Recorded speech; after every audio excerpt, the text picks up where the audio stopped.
mansion was a palace of glass and marble, perched high above the city, where billionaires spoke of profits as casually as others spoke of the weather. Yet behind its shining windows, silence often ruled, broken only by the sudden cries of an 8-year-old boy named Daniel.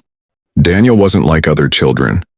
Diagnosed with autism at the age of 3, his world was delicate, a mosaic of patterns and sounds that few understood. His father, Richard Caldwell, one of the wealthiest men in the country, didn't know how to reach his son. Meetings, contracts, and mergers consumed his days, while Daniel's loneliness grew in the shadow of wealth. The household staff treated the boy with polite distance. Tutors came and went. Therapists were tried, then dismissed when results didn't come fast enough. Richard's answer to every problem had always been money, but money couldn't soothe Daniel when the world became too loud. And then came her. Marissa was hired as a maid, young, black, and quiet. She moved carefully through the mansion, always aware of the invisible line between the wealthy and the help. Most of the family ignored her. Richard barely noticed she existed. But Daniel noticed. The first time was in the garden. The boy sat rocking on the ground, hands pressed tightly against his ears. The gardener tried to help, but Daniel only screamed louder. Marissa, holding a basket of freshly folded linen, set them gently aside. She knelt down beside him, humming softly, an old lullaby her grandmother had sung to her in Georgia. At first, Daniel stiffened, but slowly his shoulders lowered. His breath steadied, and he leaned against her.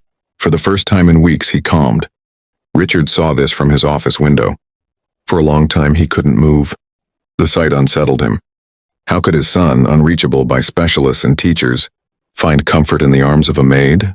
The next day he tested it. When Daniel had a meltdown over a broken toy, Richard called Marissa. She hesitated, unsure if this was her place, but when she crouched beside Daniel and whispered that same lullaby, the boy clung to her like an anchor in the storm. Richard's chest tightened. Something stirred inside him, something he hadn't felt in years, but pride was a stubborn wall. He didn't thank her. He didn't even look her in the eye. He simply muttered, "Stay nearby." Marissa returned to her duties. But now every time Daniel needed her, she was there, steady, patient, unshaken. The boy who once screamed for hours now smiled when she entered the room. And while Richard pretended not to notice, he did. He noticed everything. Cliffhanger. Richard invites Marissa into his study, ready to ask her something he never thought he'd ask a maid. Richard's study smelled of leather and power. It was the room where billion-dollar decisions were made, where CEOs trembled and politicians begged. Yet when Marissa entered, her hands clasped tightly. She felt only the weight of centuries of being a black maid in the house of a white billionaire. "Sit," Richard said, though his tone was less command than habit. She perched on the edge of a chair, eyes lowered. He studied her as though she were a puzzle no money could buy. "How did you calm him?" Marissa hesitated. "I just listened. Children like Daniel, they feel the world louder than most. You can't force them to fit your rhythm. You have to enter theirs." Her voice was soft but firm. Richard, used to people stammering in his presence, felt a strange respect. He leaned back, fingers steepled. "You've done more in weeks than experts have in years." Marissa looked at him, her eyes steady. "With respect, sir, experts come for a paycheck. Daniel doesn't need someone who studies him. He needs someone who sees him." Her words struck deeper than he admitted. For a moment, Richard wanted to argue, but the truth sat between them like a mirror. Days passed, and Marissa's bond with Daniel grew. She taught him small routines, folding napkins, watering plants, even baking cookies, things that felt simple but built his trust in the world.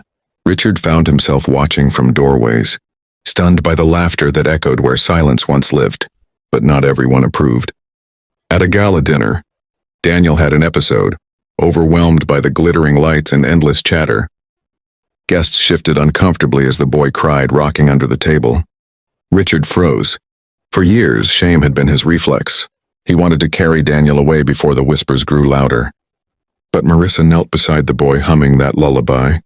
Slowly, Daniel calmed, nestling against her dress. Gasps rippled across the room. Some guests frowned, wealthy faces tightening with disapproval. One woman whispered, "A maid?" Comforting his son in front of everyone? Richard's jaw clenched. He heard the racism in their tone, sharp as broken glass. He saw the judgment in their eyes, not just at Daniel, but at Marissa's black hands soothing his white child. For the first time, Richard felt rage not at Daniel, but at the world. And that night, when the house was quiet, he made a decision that would change everything. Cliffhanger. Richard calls a family meeting, announcing that Marissa's role in the household will never be the same again. The next morning, the staff gathered in the grand dining hall. They whispered nervously. Rumors had already spread from the gala. Marissa stood apart, her hands trembling. She feared the worst. Richard entered, Daniel clutching his hand. The boy's eyes searched until they found Marissa, and only then did he relax. Richard cleared his throat. His voice, usually cold and commanding, carried something warmer. Last night I saw something clearer than any balance sheet. My son needs love more than luxury, and the one person who has given him that is Marissa. Gasps filled the room. Some servants exchanged glances. Others stiffened, waiting. Richard continued, his gaze sweeping across them. From this day forward, Marissa isn't just the maid. She is Daniel's caregiver, his teacher, and he paused, then added with deliberate weight, a member of this household deserving of respect. Marissa's breath caught. She could hardly believe his words. But not everyone applauded. A senior butler, his face etched with disdain, muttered, "Sir, with respect, she's not one of us." The silence that followed was sharp. Richard's eyes burned into him. "You're right," he said. "She's not one of us. She's better. She gave my son what none of us could." The butler bowed his head. The message was clear. Racism had no place under this roof.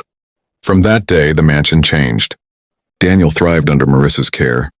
His meltdowns grew fewer. His laughter grew louder. And Richard, who once measured life in dollars, began to measure it in moments with his son. One evening, Richard stood by the window, watching Daniel and Marissa chase bubbles in the garden.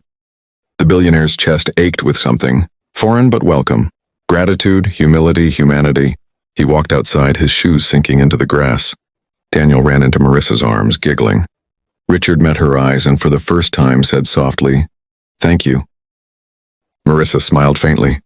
"You don't need to thank me, sir. Just see him, really see him." And Richard realized he wasn't just seeing Daniel. He was seeing her. The billionaire who once believed money could buy everything had learned the greatest. Truth of all, compassion has no price, and dignity has no color.